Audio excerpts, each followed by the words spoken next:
Hey, Bucks Movie Buff back here to talk about Edward Berger's Conclave. And wow, after having done so well with all of the nominations and wins for All Quiet on the Western Front 2 years ago, he did not waste any time in terms of coming back with a definite contender for Oscars, and rightfully so. It's going to be tough to talk about this one and not give any spoilers. So please, if you haven't seen it and you don't want spoilers, tune out now. Come back later after you've seen it to get my take on it. First of all, Edward Berger, he's been involved in some other movies too, not maybe as director but producer for James Mangold's Walk the Line. And if you know about James Mangold, he also directed A Complete Unknown. So he's done Johnny Cash, no Bob Dylan, and that's up for Oscar nominations too this year. And so Edward Berger, while he didn't collaborate with A Complete Unknown, too busy doing Conclave, he did collaborate with James Mangold on Walk the Line with Joaquin Phoenix about Johnny Cash, etc.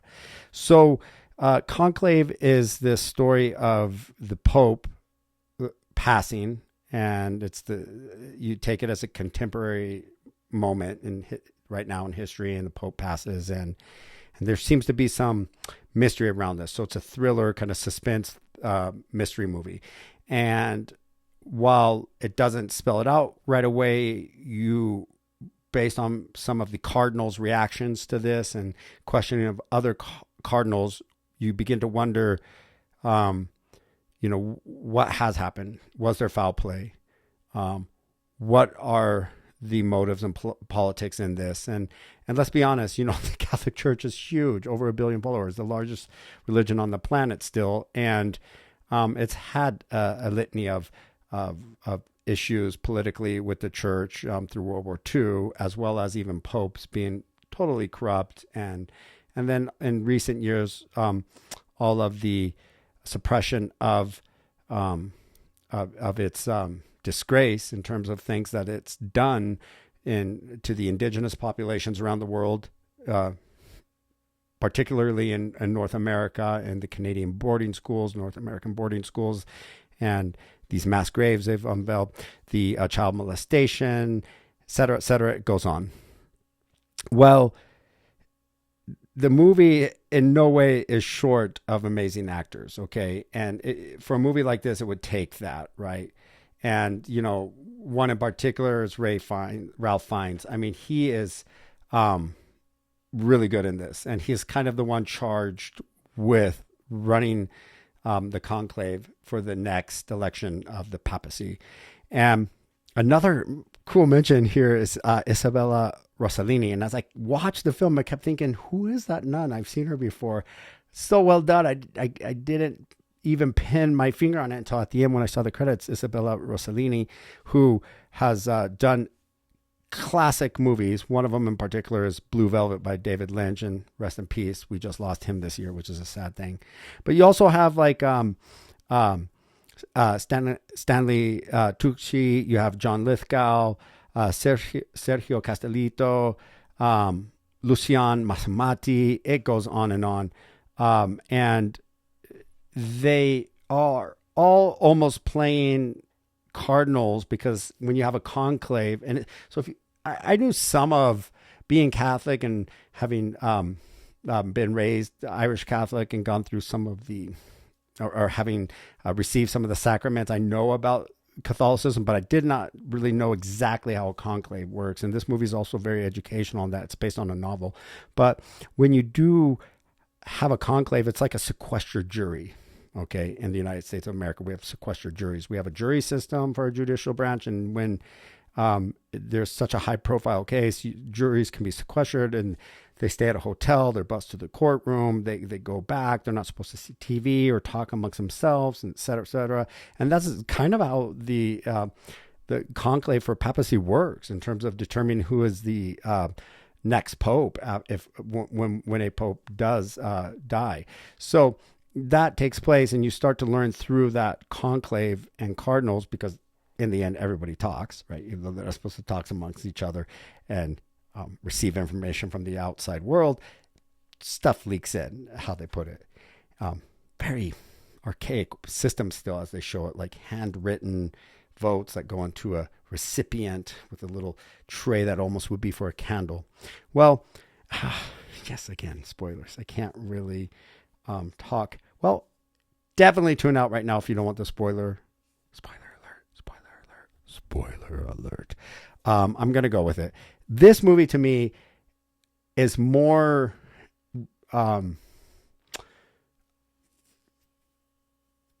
enlightening and profound in terms of what it says about gender and the papacy and dogma that subjugates women from holding priesthood or even much less the papacy. And it does it in such a creative way that deals with not transgender, but rather what we call and colloquial expressions hermaphrodites in English, people who are born with an XXY chromosome setup. And so you're born with both male and female genitalia. And this is found out in the last 2 minutes of the film. So I definitely spoiling the whole film if you haven't seen it. But I told you, I warned you, so don't skip around in my videos. Watch the whole thing, see what I have to say. Edward Berger was so genius to do this. It makes me want to read the novel now because I want to know, where does that come in the last 2 pages, the last page, the last 2 sentences, the last chapter of it. But, it's so clever that there is an up and coming cardinal that the Pope had appointed as a cardinal just before his death. And he speaks from the heart so well. And in the movie is obviously identified as a male because you can't hold the priesthood currently unless you are a male, okay? Much like a cardinal in the Vatican. And, it gets into some other politics and scandals too, because of some of the cardinals that just totally get eliminated from the running, like who could be the first African pope, and we'd have a black pope. Well, scandals come up from out of the past into history, sometimes brought forward by other cardinals who don't want to see you hold the papacy. And so when this individual is discovered to have been Cardinal Vicente, played by Carlos Diaz, which is just, he does such a great job, so soft-spoken, so sincere from the heart. But when it's discovered that there is, and this is after the conclave, so none of this information was known until afterwards, and Ralph Fiennes discovers that this individual has come from Switzerland at a clinic that deals in transitioning type treatments. And so at that point you're thinking, is this a transgender priest? Your brain starts, so in a cerebral way, trying to conclude what this movie is going to end like. And you get there with Ralph Fiennes quickly as Cardinal Lawrence rushing to get through to Cardinal Vicente and say, hey, what is this, this treatment that you were doing in